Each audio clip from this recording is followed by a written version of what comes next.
मस्तक हे पायावरी आवार करी संतांच्या बोलण्याच्या ओघामध्ये आमचे विठ्ठलदादा गेलं सिस्टीम अतिशय सुंदर गोड ज्यांची सिस्टीम आहे अशा आमचे विठ्ठलदादा सोनवाडीकर एकदा जोरात त्यांच्यासाठी टाळ्या वाजवा.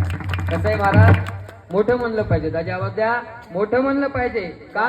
कारण की एका पुराणामध्ये माझ्या वाचण्यामधून गेलं शिवाजी मामा की एवनाम सवे दशंती महाला, थोडासा विकू द्या, एवनाम सवे दशंती महाला. एवन म्हणजे मुस्लिम, आणि मुस्लिम समाजाच्या व्यक्तीला जर 36 मजल्याची बिल्डिंग झाली तर आपण त्याच्या बिल्डिंगीकडे बघून काय म्हणलं पाहिजे? वा तुझं काय झालं, चांगलं झालं. काय म्हणलं पाहिजे? वा तुझं चांगलं झालं पाहिजे. मग एक नालायक माझ्याकडे आला म्हणे महाराज त्याचं चांगलं झालं मग तुम्हाला काय फायदा? मी म्हणलं अरे इकडे लक्ष द्या बरं, कळालं तर बघा. मी म्हणलं ज्याला आधा कदा जर त्याच्या आपल्या घराची सावली कमी पडली तर त्याच्या 36 मजल्याची जिकून सावली पडेल तिकून बास टाकावा. विडाला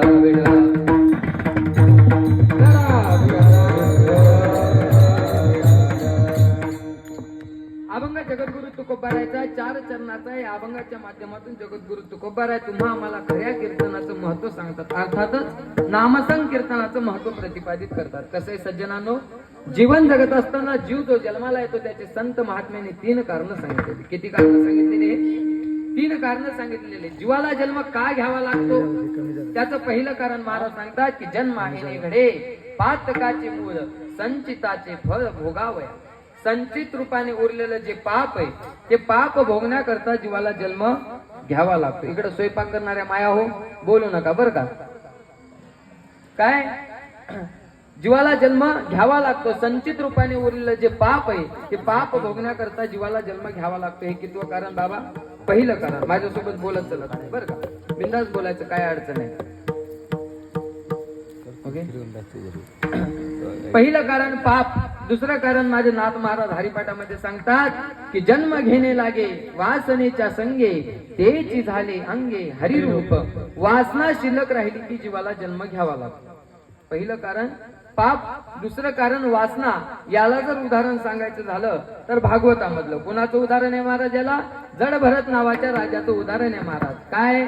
जड भरत राजा घाला तो घातला वासनेचा, घाला तो घातला वासनेचा, घाला तो घातला वासनेचा, घाला तो घातला वासनेचा.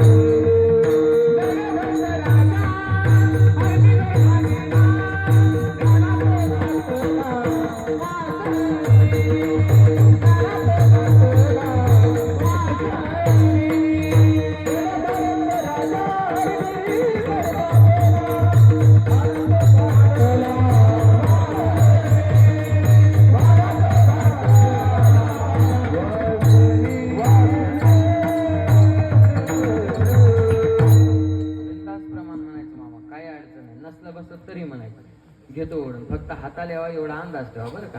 हा नाही तर एकदा आमच्या ड्रायव्हरची चप्पल हरपली आणि ते माझ्याकडे आलं म्हणे महाराज चप्पल घेऊन द्या. आता मी विनोदी माणूस, माझ्या कशाला नाद लागाव त्यानं, तिकडे लक्ष द्या. मी लहान कीर्तनातली मी केला विनोदन, त्यानं खरंच हाणली. बरं त्यानं हाणली मै हरपली.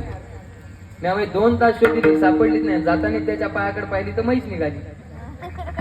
मी म्हणलं अरे तू मैच हाणली का? ते म्हणे तुम्हीच म्हणले चांगला माणूस पाहून हाण. मग इथं चांगली फक्त तुम्हीच येत नाही, बाकी कोणी. महाराज म्हणतात जड भरत राजा हर निगर भागेला. दाजी याचा आवाज कमी व्हायला, आवाज द्या, फुल आवाज द्या, काय अडचण आहे. बरं त्या शिटी मारली तर बरं का. जड भरत राजा हर निगर भागेला आणि घाला तो घातला वासनेने. पहिलं कारण पाप, दुसरं कारण वासना. काय नव्हतं महाराज जड भरत नावाच्या राजाकडे? सगळ्या काही गोष्टी होत्या. प्रांताचा राजा होता, देशाचा राजा होता, पण शेवटच्या टप्प्यामध्ये का पाडसावरती वासना गेली आणि त्या पाडसावरती वासना गेल्याच्या नंतर त्या जड भरत नावाच्या राजाला हरणीच्या गर्भाला जावं लागलं. म्हणून महाराज म्हणतात की जड भरत राजा हरणी गर्भा गेला आणि घाला तो घातला वासनेने. वासना शिल्लक राहिली की जीवाला जन्म घ्यावा लागतो. पहिलं कारण पाप, दुसरं कारण वासना आणि तिसरं कारण माझे ज्ञानोबाराय सांगतात आगा कर्मी जे उरावे ते सुखदुःखी फळावे दया ते भोगावया यावे देहा एका. कंठाय माऊली कुठे आहेत आमचे? महाराज ज्ञानेश्वरी पारायण करतात म्हणून विचारलं बरं का. आगा कर्मी जे उरावे ते सुखदुःखी फळावे आणि दया ते भोगावया यावे देहा एका. केलेलं कर्म सुखात असो दुःखात असो भोगण्याकरता जीवाला जन्म घ्यावा लागतो. याला जर उदाहरण सांगायचं झालं तर नाथ महाराजांचं उदाहरण आहे महाराज. काय केले कर्म झाले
कर्म झाले तेची भोग आले. सहजासहजी प्रमाण सापडतच नाही बाबा, हातालाच येत नाही का.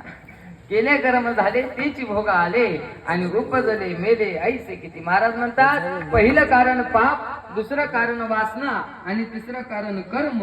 मग कर्म शिल्लक राहिले की जीवाला जन्म घ्यावा लागतो. याच्यामध्ये नवं नाही. एक छोटस उदाहरण सांगतो, इकडे लक्ष द्या. कळालं तर बघा.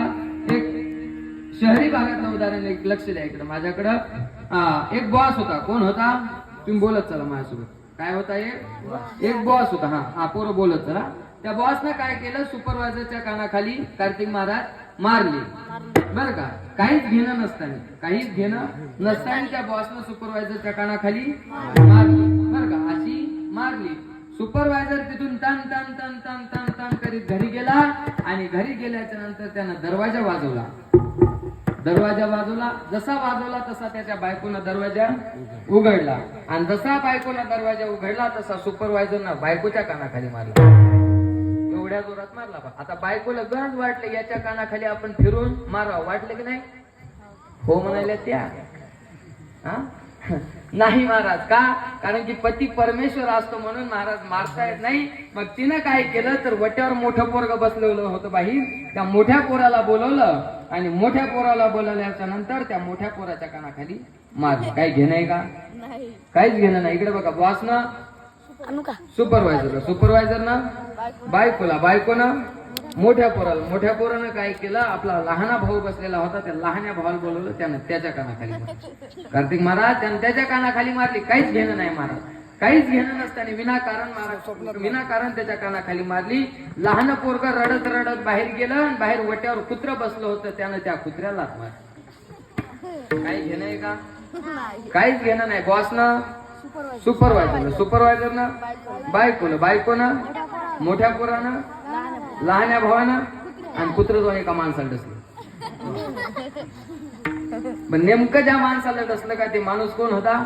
बॉस होता. कुठं ऐकलं का? नेमका त्या माणूस कोण होता?